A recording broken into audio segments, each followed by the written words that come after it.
Okay, everybody, here we are. Another day. It's a Sunday, one of my favorite days because for some reason that seems to be the day I sometimes feel a little bit stressed for whatever reason.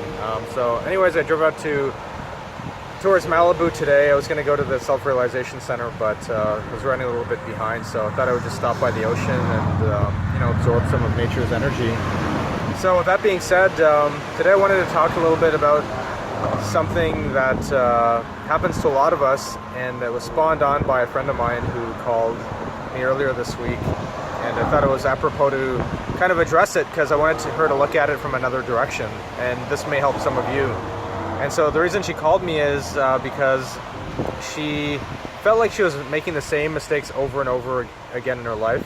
I think it was brought on by probably maybe a failed relationship. I didn't even have to ask her what spawned on the thought process, but she was wondering why she kept making the same mistakes, and her thought process and her angst was perhaps the reason she kept making the same mistakes is because she was programmed a certain way, which is certainly true, but she couldn't figure out why she was programmed a certain way, and she couldn't source what had happened to her, if anything at all had happened to her earlier on in her life to make her behave like this all of the time and push people away, if that's what in fact had happened. And so in our discussion, she was talking about past life regression, and perhaps she should do that because one of her questions to me was, hey, do I believe in not reincarnation, but previous lives, and how we bring forward karmas from those previous lives that we have to sort out in our current life.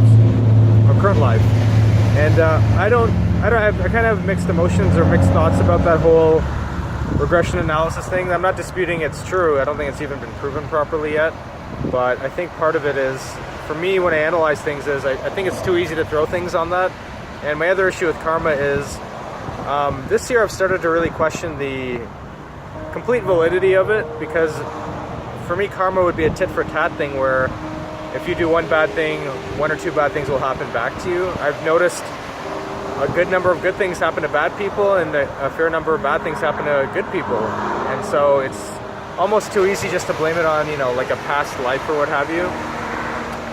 And so I was thinking to myself, and when I was talking to her about it, I thought to myself that maybe instead of her trying to hammer her head against the wall all the time, and try to figure out what happened earlier on in life, if anything at all, or trying to figure out what happened in a previous life, even if there is such a thing, why not instead of just trying to figure out why things are the way they are from years ago, why not just try to fix the problem the way it is? You don't always need to know why you are a certain way to try to condition yourself and reprogram yourself to stop doing things the way you're doing them.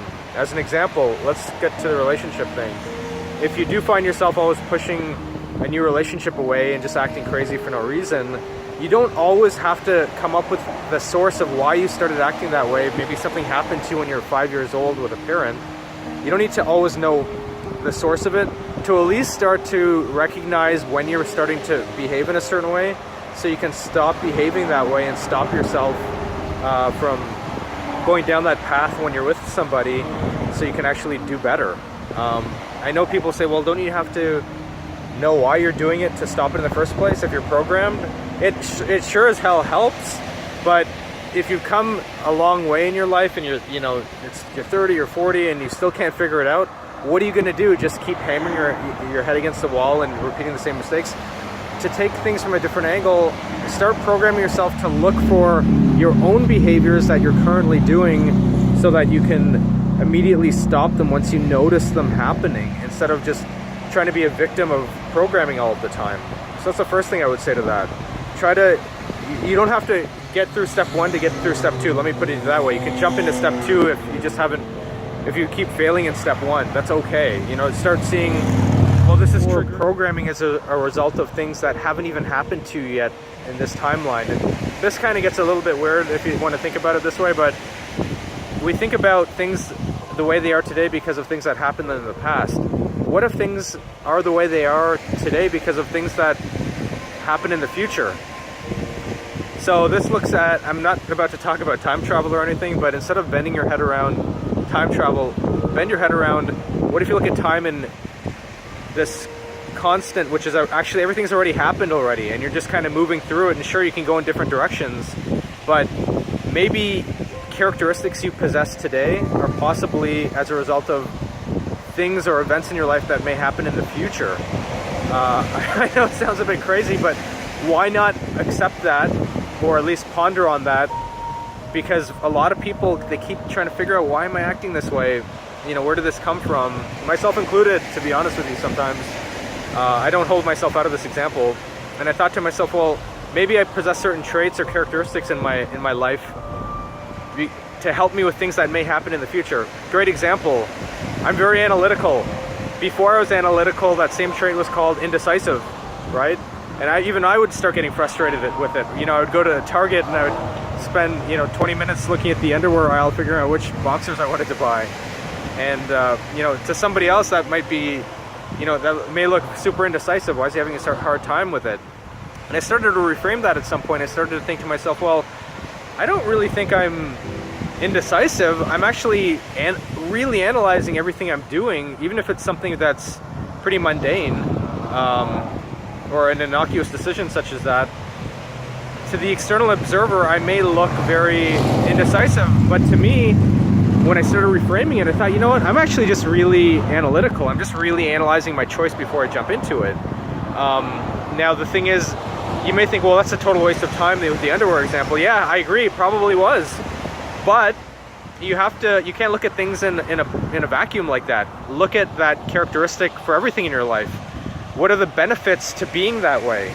So the benefits to me being super analytical are, I've never had a traffic ticket, I've never had a speeding ticket, I've done amazing in all 3 university degrees that I have, I've never gotten in trouble for anything, I've never had financial issues, I've never even broken a bone or really even had stitches in my life, and I've never gotten really sick, right? And I'm now not that young anymore. So there are benefits to me being super analytical. It stops me, it makes me have a good diet, it's helped me overall. Yes, I wasted time on picking underwear, but who cares? I've lived a very clean and sane life, and it's transposed itself into a lot of benefits for me. So before you start also coming down on yourself or being harsh on yourself for a characteristic that you don't like about yourself, look forward in your life and look backwards and ask yourself this: when has that characteristic actually benefited me? And you know what? It probably has. Maybe let's go back to the relationship thing. Maybe you've pushed certain people away. Did you ever think to yourself that you've pushed away some of those people that were probably would have been bad for you in the first place? People that may have had their own issues, maybe that subconsciously you were pushing away because your gut instinct was calculating things about them that you weren't extrinsically seeing. And who knows, maybe they were drug addicts, maybe they were people that would have brought you down financially or otherwise, or maybe they were abusive. And maybe you hadn't even seen those traits in them yet, but things about your programming were, firing in your mind and pushing you away from that person. So I'm not saying that you don't have your own faults, and I'm not saying don't try to rectify the problems you have, but don't always be so hard on yourself. Look at how those characteristics, although they may seem negative to you now, consider how those traits. Thought I'd swing the camera on a bit here, but it's looking too dark, so let's do this. But back to this. Look at those traits and see how they've also benefited to you, because things aren't always black and white. And I want you to think about that when you're programming, and I want you to think about how the traits you have may actually benefit you sometimes. All right, that's all I got to say today. I will see you guys later.